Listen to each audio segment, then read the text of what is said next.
Hey everyone, this is Tapan Sharma here, and this video is actually an updated version of my Livewire dependent dropdown tutorial. And in that video, I actually get a lot of requests about how to implement the same functionality on the edit page. So I covered it in the create page, but I didn't show you a demo about how to implement that in the edit page. So in this video, I'll be covering that, and that video is actually one of the most viewed and popular videos in my channel. So yeah, I hope that this is gonna help you out. And okay, so let's get started.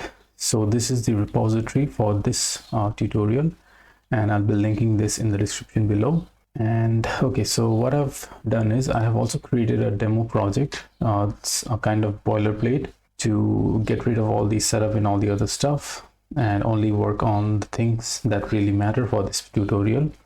So let's log in, and here I have a students menu. If I click on it, then we'll see the students data, so we can create and edit these. So this is already set up, and now we can actually work on the important stuff, or that is the dependent dropdown. So if I click on as student, then we have some other data, that is the name and email address. So the typical use case is while implementing the dependent dropdown, you don't only have these, but you also have some other data. So we'll be dealing with that as well.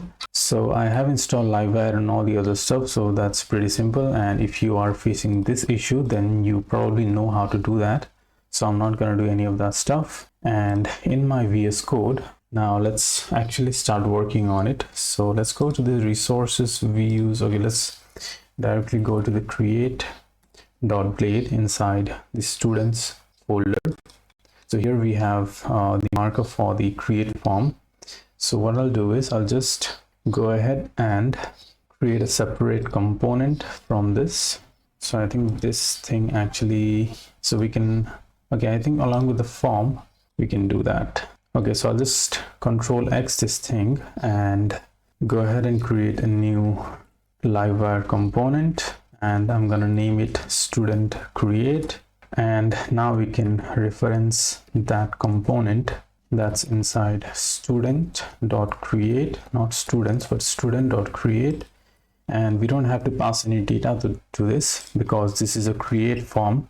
And if you have any data to pass, then you can pass in by passing an array and then passing the key value pairs. So that's how we pass the data. And okay, let's go ahead and work on that Livewire component now.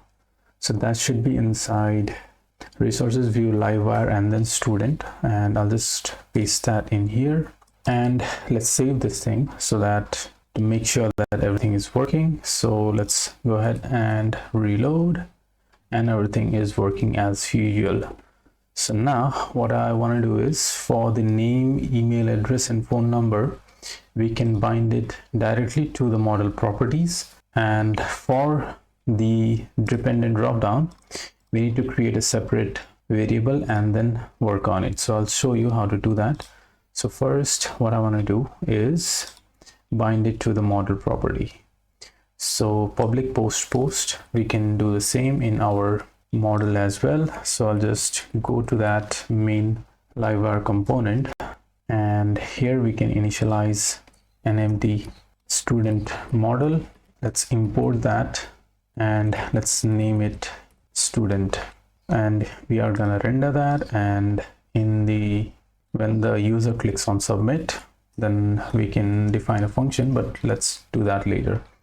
Okay, so we also need the rules property in here, otherwise this would throw an error. This is mentioned in here as well. We need the rule property for this to work, and all the values in the rules property will be used to create that model. So yeah, for that purpose we need this. So let's go ahead and define that rules property, and for our case we need student dot, and we have name, we have email. Okay, required string minimum 6, that makes sense. Student dot email, required email, and okay, let's keep it to that. The unique and all the other stuff, you can implement that. And what else do we have? We have phone number, And for the section ID and class ID, we need to create a separate property for that. We'll look at how we can implement that. So we'll only keep these properties for now. And when these pass, then when we click on save, then these properties are going to be saved automatically. So what else do we need? We need to wire model these. So we already have the form, so we can wire model it with post.title. So let's go ahead and do that. In the create.blade, we have name in here, so we can pass in wire model is gonna be student.name. We also have address, okay, email address. Wire model is gonna be student.email. We have class ID, so we'll deal with this later. We also have section ID, and we also have phone number. So let's work on this. So it's gonna be student.phone number, and let's also define two properties for the selected class and selected section, so that we can store the values for the selected class ID and the selected section ID. So initially it's going to be null, and later it's going to be assigned a value whenever the user selects it from the form. Okay, so now we can wire model it in here as well. So for the class, we can do wire model. We don't need student.class ID, but selected class, I'm not really sure what I called it in here. I think it's camel cased. Okay, and selected section. Autopilot should work. So now these should be wire model accordingly. And what I also want to do here is whenever the user clicks on submit or save, then we can pass in the wire submit, and we can also prevent the default behavior and then call save. Okay, let's go ahead and test this thing out now. Let's define a function save, and let's dd to check whether this thing is working or not. Okay, I think we can also dd this student, and let's see what's the output in here. So let's test it out. Let's reload the browser. Let's add in some data. Okay, type property create student must not be accessed before initialization. Okay, what's the problem in here? Okay, this is something that's mentioned in here as well. Wire submit.prevent, wire model, button type submit. We are not submitting it yet. So why is it throwing us an error? Okay, so there's a workaround to this, and doing that way it's gonna work. But if you know why is this error coming, then let me know in the comments. Let's discuss that, and I'll pin it if that works. So yeah, to make this work, what we can do is we can define the mount function, and here we can without typing this, what we can do is we can assign this student a new student model, and then it's gonna work. So let's save this and let's try to reload. And if I enter some name and click on save, then we get that student model, and it also has these attributes. So name is all properly wire modeled. So yeah, this works. And if you know the workaround, then let me know. I'm not really sure. I actually followed the documentation, but still it's not working. Okay, so let's move ahead. So yeah, I want to validate this when the user clicks on save. So we can do this validate. Okay, so to validate the class ID and section ID, what we can do is we can pass in the additional data in here. So we can pass class, okay, selected class, because we are wire modeling that. So we can do selected class, and it's required and should exist in the database. So yeah, we can do that. And for the selected section as well, we can pass in required. And what I also want to do here is I want to display that error if there is any. So I'll just copy this and display that for the class and section. So for the class, if there is an error for selected class, we can display that error, and for the selected section as well, we can display that error. Okay, let's test this out, and then if this validation passes, then we'll dd that. Okay, let's reload the browser. and click on save. Then selected class field is required, selected section field is required. If I select, okay, we don't have any class, so what we can do is we can pass in the class data while rendering the view. So we can do classes is going to be app model classes all. We don't need the sections because we are going to query them when the user selects the classes. Okay, so now we can loop over the classes in.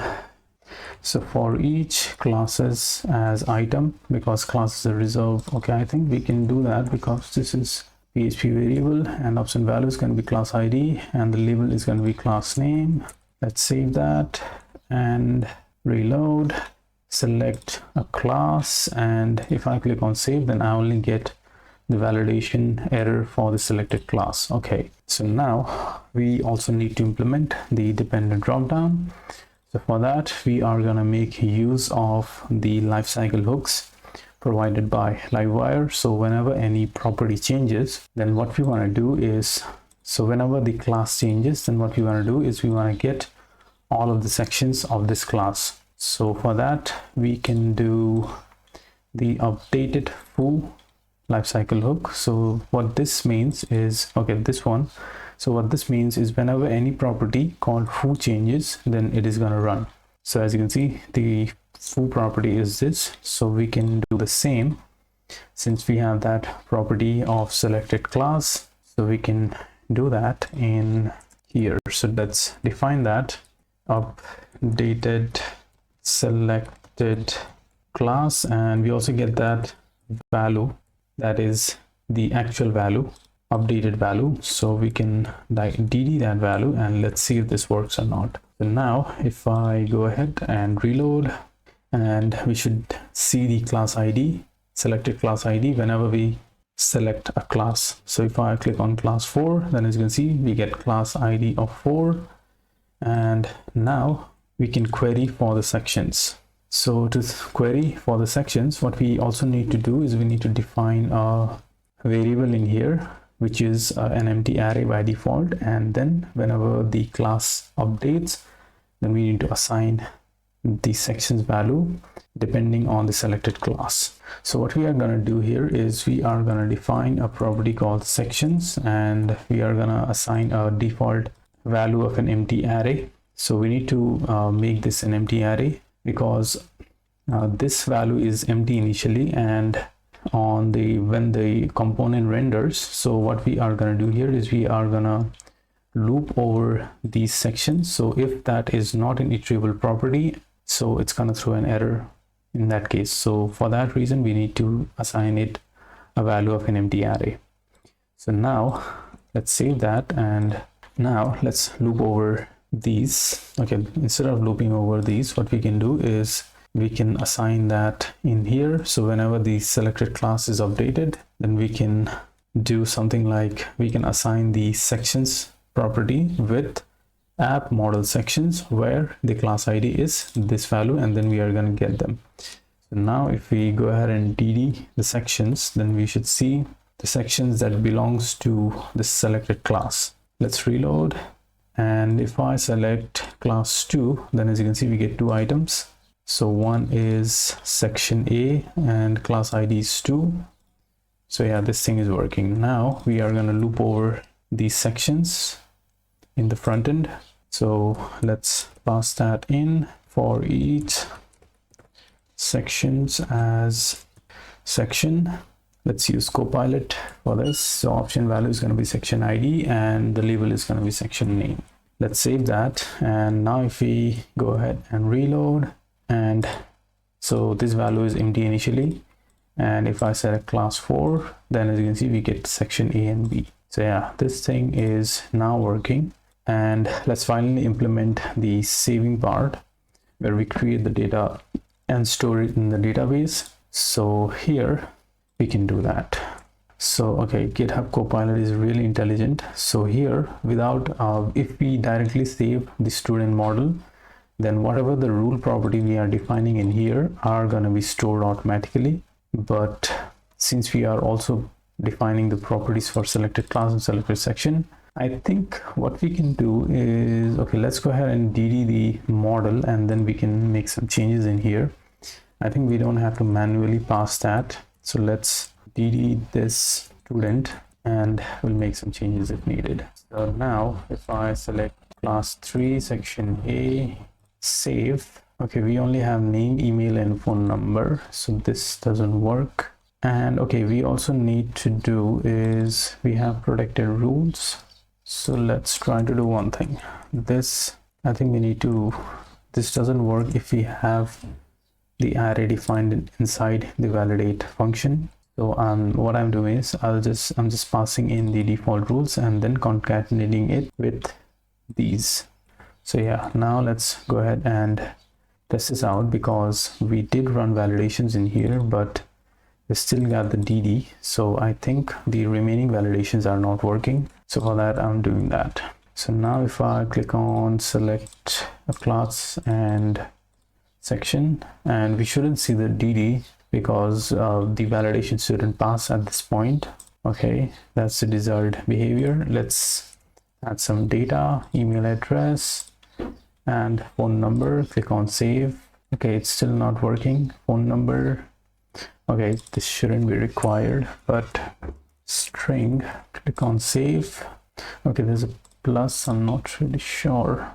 Okay, let's do one thing. Let's try to display the validation messages because it's a bit confusing in here. So let's copy this and I'll display those in here for the name. Okay, I think, do we have to pass in, we'll see that.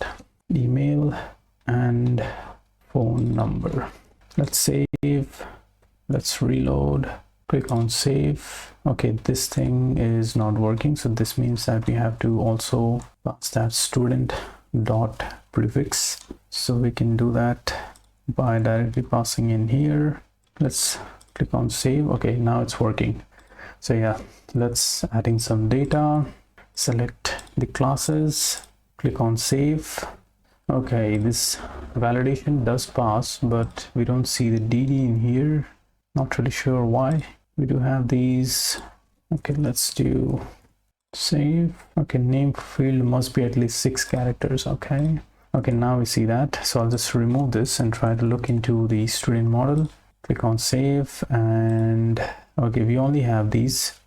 So yeah, we need to pass that separately to bind it to our model. So here what we can do is this student class ID is going to be this selected class, and this student section ID is going to be this selected section. So yeah, now it should work. And finally we call this student save and then redirect to the index page. Okay, let's save this and everything should work. So initially we have around 20 students. So let's try creating a new student. Let's select a class, select a section. We have the phone number. Let's click on save and we are redirected to the index page with that value. Okay, so the create part is working and it's finally time to work on the edit part. Okay, let's work on the edit part now. So what we can do is we can actually copy a lot of stuff from here. We have already covered a lot of stuff, so let's do it. So we have the create.blade, so I'll just copy everything and create a new Livewire component called edit. That's done. Let's go to that edit.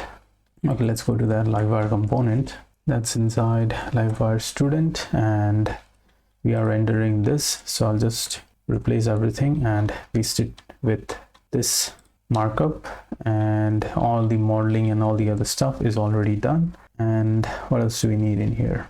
And by the way, the reason why we are creating these separate variables is because we need to watch these properties, and we also need to call this updated selected class. So I couldn't figure out how do we do that if we are directly binding it with the model property. So that's the reason we are creating these separate variables for the selected class and selected section. And for the other variables, you can directly bind it to the model. So yeah, that's one of the things that I wanted to mention. And okay, so we have the edit page in here, and we can replace that Okay, where's the form? Okay, this is the Livewire edit. Okay, my mistake. So on the views, students, okay, we don't have that edit page, so I'll just create a new edit dot blade dot php, and here we can copy the value from this page and paste that in here, and here it's gonna be student dot edit, and we also need to pass in some initial values to this. So yeah, we are gonna look into that, and let's also update this edit student, and now let's work on. Okay, so instead of save, it's gonna be update, and you can call this update or save, that's up to you. I think update sounds a bit more readable, so yeah, update. And let's also copy some content from that Livewire component. So we have the rules, we have the mount, we have these properties. So I'll just copy everything and make the changes accordingly. Okay, let's paste that in here. Okay, we have duplicate render properties, and okay, we need these, so let's move them to the top. And okay, we don't need this because we are gonna pass it from the component. While we render this component, we are gonna pass that from here, so we don't need that. And we have the student, so I think we can type hint in here. So initially the sections, okay, we can, what we can do in here is, okay, we can also populate this on the mount method, and selected class and selected section is also going to be populated from the mount method. So let's define that mount property, and we are going to receive that student as a prop. So yeah, we can, what we can do is now selected class is going to be this student class ID, and since we are watching this property in here, so I think this is going to be populated accordingly, maybe, I guess so. So if that doesn't work out, then we'll populate it, but this should work. So now, okay, we also need the selected section. Okay, that's done, and everything should work as expected. So let's go ahead and test this out. Public student, and sections is gonna be an empty array. And what's the error in here? Cannot use array as default value for property. Okay, so this should be initialized in a separate statement. Public statements is going to be an empty array because these two are different types. So yeah, that's the reason it's throwing that error. Okay, let's go ahead and test this out now.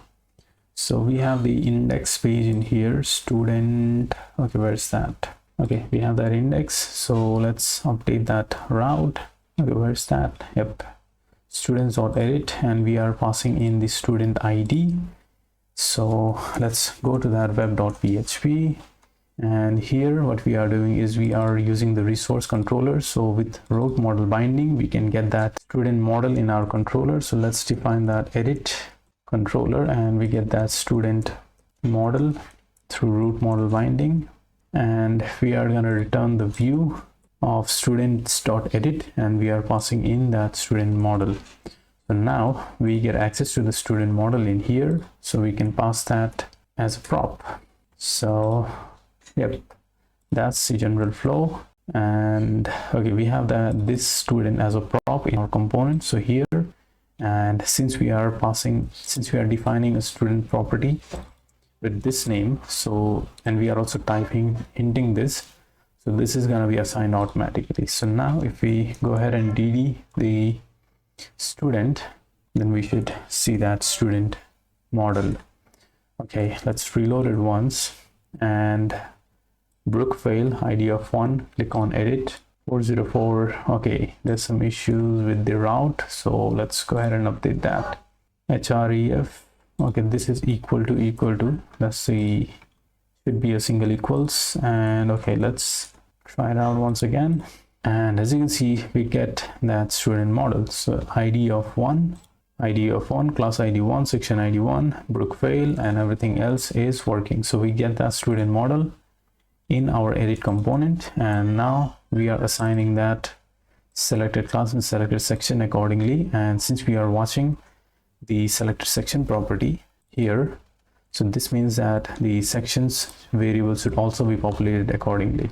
Okay, so let's give this a try, and we need to update this to the update method called update, and the rules and all the other stuff, validation, assigning these values and saving the model, everything should work. So let's go ahead and reload. Okay, undefined variable classes. Okay, we need those classes, right? So where's that? In the create, we were passing in those classes, so we can do the same in here as well, because whatever the scenario, the classes is gonna be the same, they are not gonna change. So let's do that in the render, and let's import. Okay, we don't have to import this because we are namespacing it properly. So let's reload it once again. And okay, everything is working fine in here. Class 1 selected section. Okay, we don't get this thing, so this thing is not working, and I'm guessing this thing is not working because the mount property renders first whenever the component is mounted, and after that it's gonna register this watcher. So that's the reason it's not working. So I think what we can do is we can pass in the sections directly in here, just like we are passing the classes. So let's pass those in. Sections is gonna be app model sections, where class ID is the selected class, and then we are gonna call the get method. Okay, let's give this a try. Okay, we still don't get anything in here. Okay, this selected class is not working. Mount and then render. Let's do this student class ID. And okay, instead of doing this, I am guessing what we need to do here is in the mount method, we need to assign that sections, assign the section variable. So here what we can do is sections is gonna be app model section, where class ID is gonna be this selected class, and then get. Okay, let's give this a try. And now as you can see, we are getting that value selected. We have these properties properly selected, and let's see, we have class 3 and section A. Okay, class 3 and section A. Okay, so this seems to work, and yeah, that's how you implement this. So I'll just what I'll do is I'll just update the Simon Hamel BST with class 5 and section A to check whether the update functionality is working or not. Click on update. And okay, what was the name? Okay, Simon Hamel BSD class 5 section A. Okay, so this thing is also working fine now. Okay, so we are almost done, and this video got a bit lengthy, but I hope that you learned some new stuff along the way, the Livewire related tips and tricks. And yeah, I hope that you learned and you enjoyed the video. So if you liked it, then do give me a sub. You can also follow me on Twitter. I am mostly active there, so yeah, give me a follow and let's connect there. And that's it for this video, and I'll see you guys in the next one.